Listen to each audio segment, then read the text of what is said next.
Hi friends, welcome to our channel Veni foods. ఈరోజు నేను మరో కొత్త రెసిపీ తీసుకొచ్చానండి. చికెన్ దమ్ బిర్యానీ. చికెన్ దమ్ బిర్యానీ కోసం మనం రెస్టారెంట్కి వెళ్ళి తింటూ ఉంటాం కదా.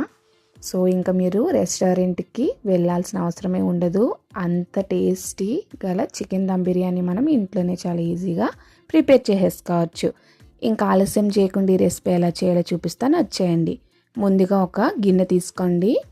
దానిలోకి నేను ఇక్కడ 1.5 కప్పు వరకు రైస్ తీసుకుంటున్నానండి. బాస్మతి రైస్ని తీసుకున్నాను. మీరు నార్మల్ రైస్ కూడా యూస్ చేయొచ్చు. దీన్ని శుభ్రంగా నార్మల్ వాటర్తో 2-3 సార్లు వాష్ చేసుకొని తర్వాత ఫ్రెష్ వాటర్ వేసుకొని 1 అవర్ పాటు నానబెట్టుకోండి.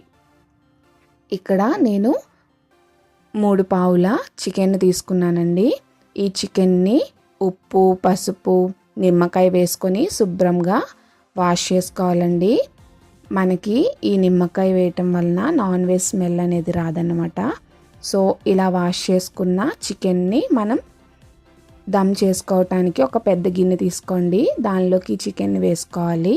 1 స్పూన్ వరకు సాల్ట్, 2 స్పూన్స్ కారం, 1 అనాస పువ్వు, 2 లవంగాలు, 3 ముక్కలు దాల్చిన చెక్క, 2 మరాఠీ ముగ్గలు, 3 బిర్యానీ ఆకులు, 2 యాలకులు, 1 స్పూన్ వరకు షాజీరా, చిన్న జాజికాయ ముక్క వేసుకోండి, ఫ్లేవర్ బాగుంటుంది. నేను ఇక్కడ 5 గరిటెల వరకు పెరుగు వేసుకుంటున్నానండి.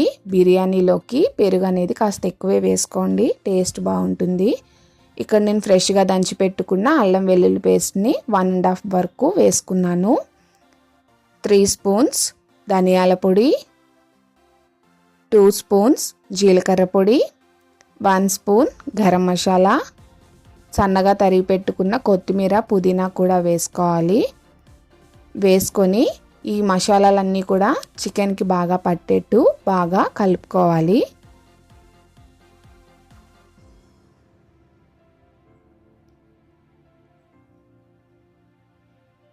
చూడండి, ఇలా బాగా కలుపుకున్న తర్వాత దీనిలోకి 1 టేబుల్ స్పూన్ వరకు ఆయిల్ని వేసుకుంటున్నాను.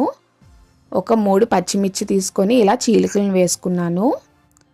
ఫ్రైడ్ ఆనియన్స్ కూడా వేసుకోవాలండి. ఫ్రైడ్ ఆనియన్స్ అంటే ఆయిల్లో ఉల్లిపాయ ముక్కలను డీప్ ఫ్రై చేసుకోవాలి. ఇప్పుడు ఇవి కూడా వేసుకొని కలుపుకోవాలి.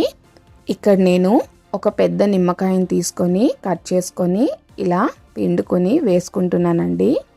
ఇలా వేసుకున్న తర్వాత ఈ చికెన్ అంతటినీ కూడా ఒక 1 to 2 అవర్స్ వరకు ఫ్రిడ్జ్లో పెట్టుకోండి.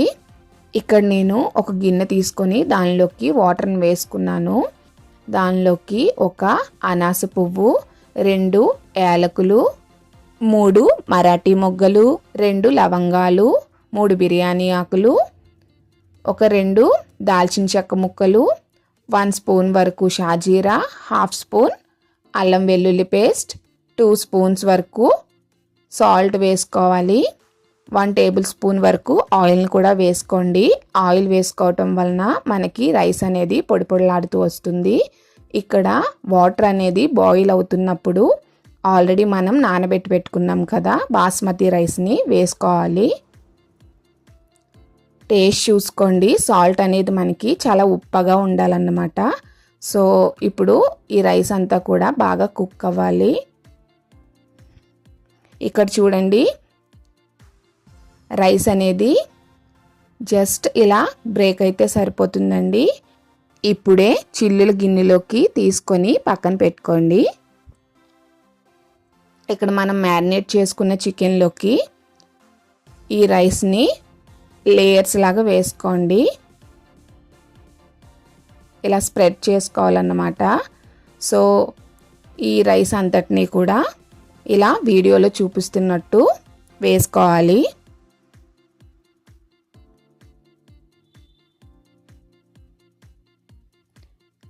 సో ఇదంతా స్ప్రెడ్ చేసుకున్న తర్వాత దీనిలోకి ఫ్రైడ్ ఆనియన్స్ని వేసుకోవాలి.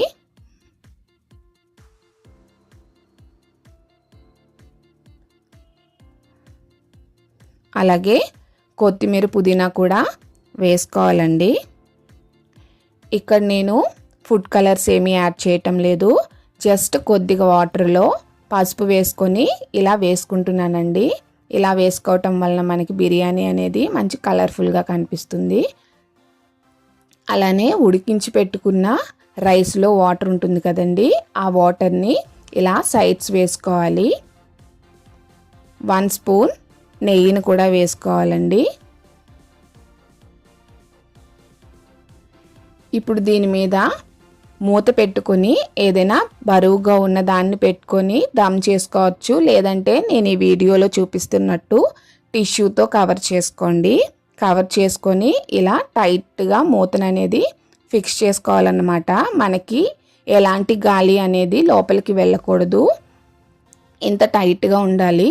సో ఇలా ప్యాన్ తీసుకోండి, దోశల ప్యాన్ తీసుకొని దీనిపైన దమ్ చేసుకోవాల్సిన గిన్నెని పెట్టుకొని లో ఫ్లేమ్లో 1/2 అవర్ పాటు దమ్ చేసుకోండి, సరిపోతుంది. తర్వాత స్టవ్ ఆఫ్ చేసుకొని 10 మినిట్స్ అలానే వదిలేసేయండి. చూడండి, ఇప్పుడు చికెన్ దమ్ బిర్యానీ అనేది రెడీ అయిపోయింది. సో మూత తీసుకొని చూడండి, ఎంత కలర్ఫుల్గా చాలా పొడి పొడిలాడుతూ వచ్చింది కదా. సో ఇంకెందుకు లేట్ అండి, ఇంత టేస్టీ అయిన చికెన్ దమ్ బిర్యానీ నేను ఇంట్లోనే చాలా సింపుల్గా మీకు చేసి చూపించాను కదా. సో లేట్ చేయకుండా మీరు కూడా నేను చెప్పినట్టు ట్రై చేసి చూడండి, చాలా బాగా వస్తుంది. సో మీరు ట్రై చేసిన తర్వాత మీకు ఎలా వచ్చింది అనేది నాకు కామెంట్ చేసి చెప్పండి. మీకు కనుక ఈ వీడియో నచ్చినట్లయితే లైక్ చేయండి, షేర్ చేయండి. మరిన్ని వీడియోస్ కోసం నా ఛానల్ను సబ్స్క్రైబ్ చేసుకోండి. Thank you for watching. మరో రెసిపీని తీసుకొని మీ ముందుకు వచ్చేస్తానండి. Bye bye.